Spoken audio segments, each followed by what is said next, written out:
Only come out at night.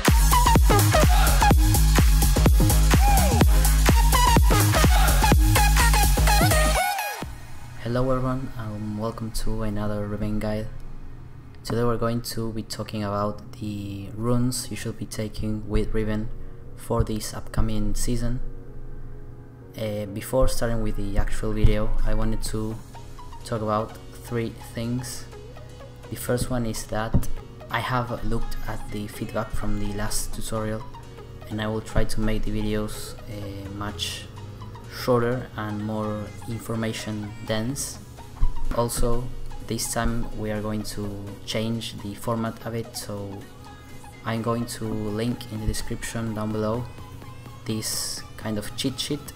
So if you have already watched the video and you want to review the information about the different keystones and runes and the different paths you can take, you can just click on the cheat sheet instead of having to watch one more time this video. So yeah, you can look in the description and click the link. And the third thing I wanted to talk about is that because I haven't been playing League that often lately, the things I'm going to talk about in this video will be both based from my experience and from what I have researched. I have looked at Reddit and YouTube and other sources online. So yeah, this is both from my experience and opinion from what I know about Riven and how you play her, and also from what I have looked online. So okay, let's begin. So the five main keystones you could take with Riven that are viable at least are Electrocute, Dark Harvest, Aftershock, Kleptomancy and Conqueror. So the way we're going to talk about the runes is that we will first talk about the main tree and the secondary tree of Electrocute, Dark Harvest, Aftershock and Conqueror, and then at last we will discuss the Kleptomancy rune. The first two keystones you can take as Riven are the Electrocute and Dark Harvest. Since both of these are in the domination rune path, we will talk about both of them at the same time. So because the meta is shifting to an aggressive playstyle in which a lot of people are picking squishy champions, this is a way to deal with that, since you will be able to deal a lot of damage in a short amount of time. And you should go Electrocute to have a reliable source of damage, but you can take Dark Harvest if you are really confident you will stomp your lane and kill your enemy at least 4 times before the 15-minute mark. And it can be better than Electrocute only in the situation when you will be killing a lot of enemies and resetting the keystone constantly until you will end up dealing more damage with Dark Harvest than with Electrocute. So you should aim to have around 20 to 25 souls at the end of the game. Even if you don't, the resetting of the keystone already is an advantage that it has over Electrocute, which has a cooldown that can't be reset in any way. So yeah, the rest of the tree for the Electrocute or Dark Harvest keystone is composed of Sudden Impact, Ghost Borrow and Ingenious Hunter. The domination tree is very flexible, so you can choose pretty much any slot that you want. I personally like Ghost Borrow, since I usually go to the enemy jungle and place a Borrow, and that gives me extra damage. And also Ingenious Hunter because I usually build Yomus, and the extra CDR plus the item CDR active will give me like a 20-ish cooldown, I'm not really sure, on Yomus, and I will have it very frequently. So that's why I usually choose the Ingenious Hunter, but you could choose anyone and it wouldn't be bad for Riven.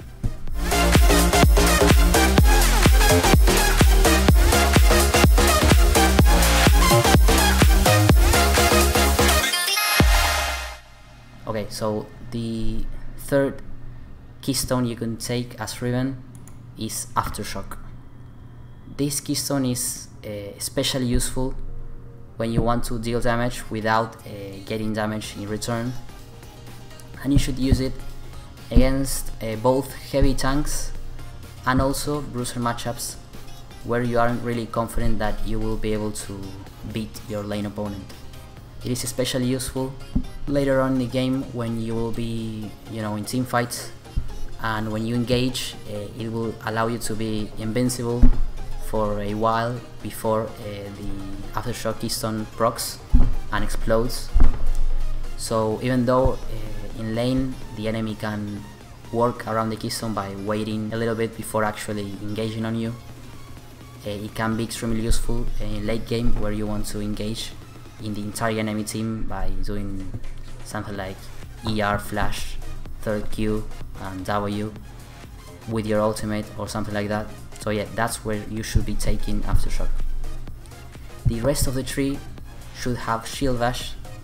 This is extremely useful because it increases your resistance when you are shielding yourself.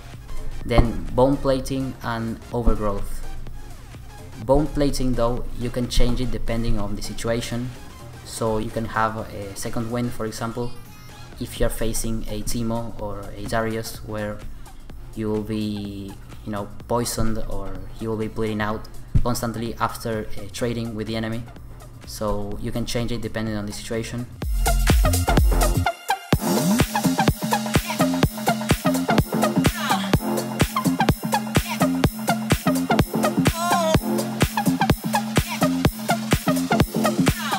Then we have Conqueror, and this is the rune that I have used the most the past season, because Riven is a champion that of course is based on pulling off auto attack between Qs and abilities.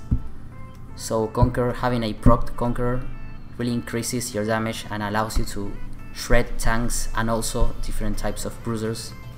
So if you are confident that you are skilled with Riven at least, this is a really good rune to use. And if you have perfected your fast combo, it will be much more useful, since having a procced Conqueror will allow you to deal much more damage than you would usually. The rest of the tree with the Conqueror keystone should be composed of the Triumph slot, then Legend Alacrity, which gives you extra attack speed, which can be useful for fast comboing and stuff like that, and also Coup de Grace, although the extra attack speed can be changed for the Legend Tenacity if you are dealing with an enemy team with a lot of crowd control, of course. So that depends on the enemy team, but you can change it depending on the situation.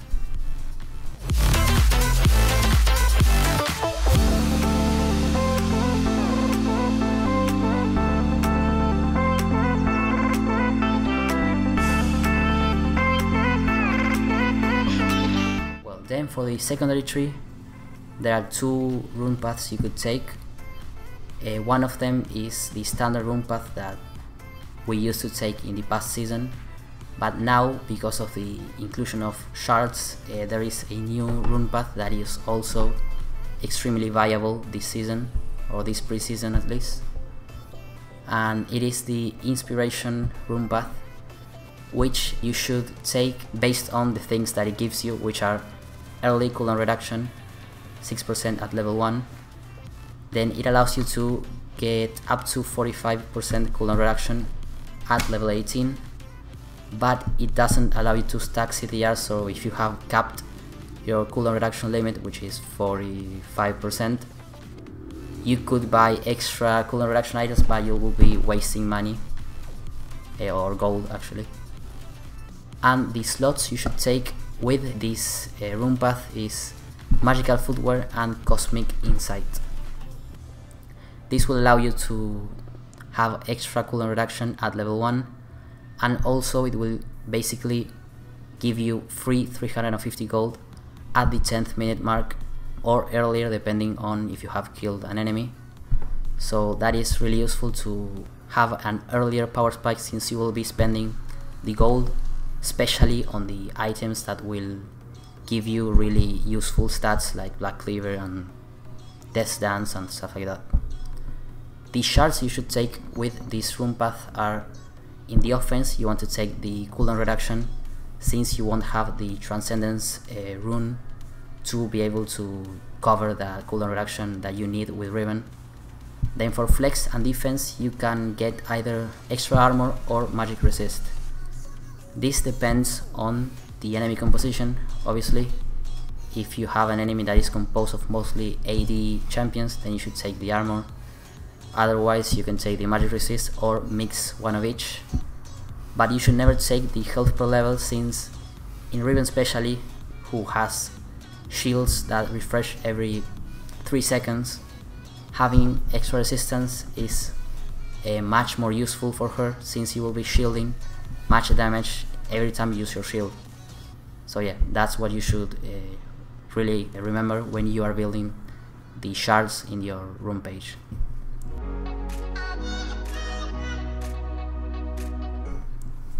Then the other rune path you want to take with the secondary tree, if you don't want to go for the inspiration tree, which gives you extra AD and or a 9% attack speed, the possibility to stack CDR but no early CDR, so you will start with 0% CDR, is the Sorcery rune path.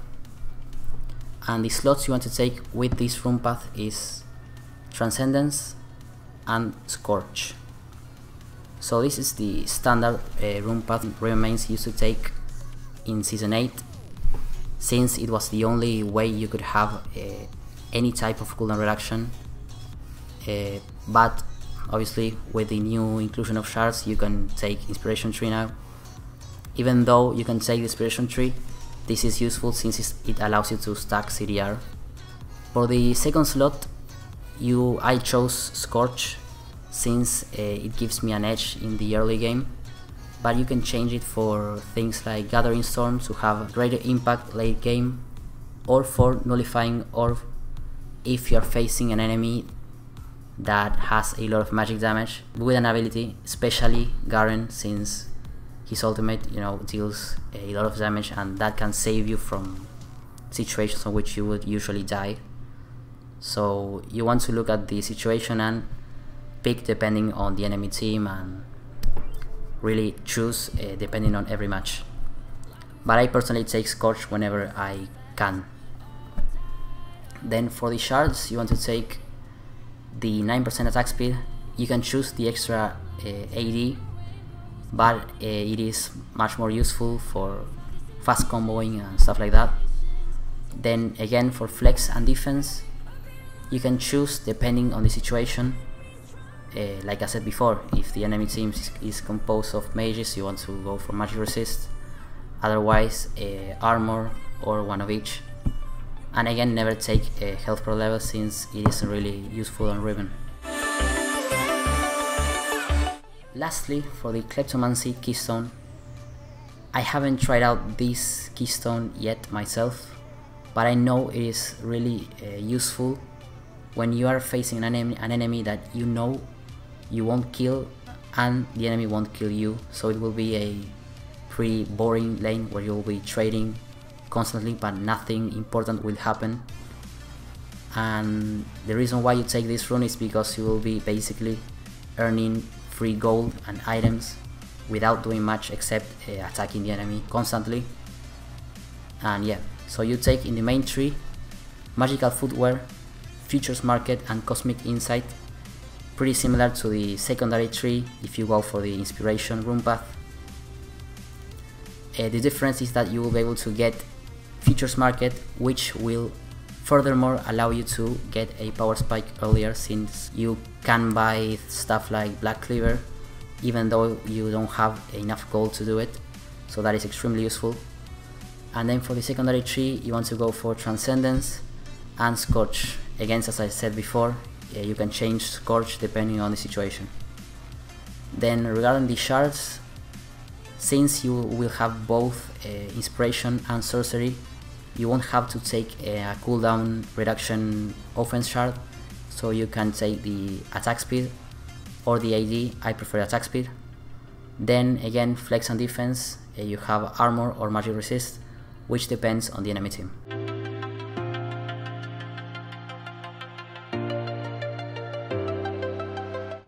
So that's basically a breakdown or a quick breakdown of every keystone and its viability and situations. And if you have any type of questions that neither the cheat sheet or the video have explained, then you can leave a comment down below. I will try to answer it when I can. I will try to answer as much comments as I can. Also, you should take into account that English is not my first language, so I am not that good at talking for a long time. So yeah, please keep that in mind. Also, that's it. If you have any doubts, as I said, leave a comment down below, and I will see you in the next Riven guide.